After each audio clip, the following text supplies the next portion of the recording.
Are you worried about the future of TikTok? Well, the US Supreme Court just upheld the ban on TikTok, and that's going to affect a lot of people, 170 million Americans, 7 million business owners who actually leverage and build business revenue on TikTok.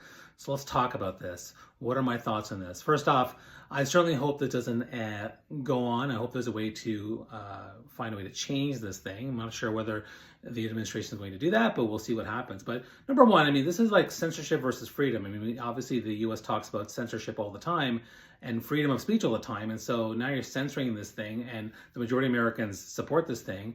I'm not sure what that means. But the business owners that are going to be impacted, that also is a big deal. And the majority of Americans want this thing. So I think that's another big issue.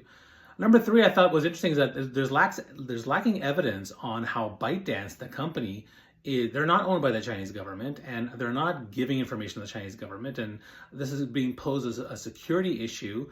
But when we look at things that are a security issue, in the name of a security issue, what are we going to ban? It sets a very difficult precedence.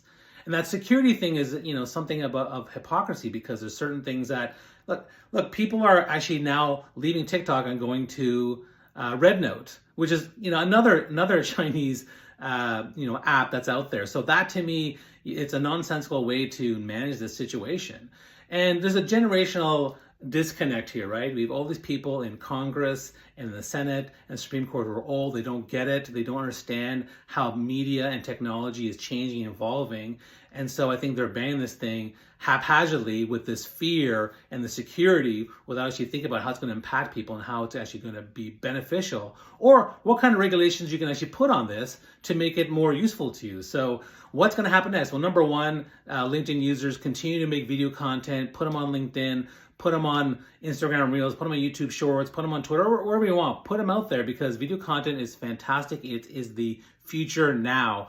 And number two, I hope that they will find a way to get rid of this or create a stay or whatever it might be. But I'm curious what you think about this, because I think it's a big issue. It's a huge thing, and it sets a precedence that could last for many, many generations, as well as many different technologies and social media platforms.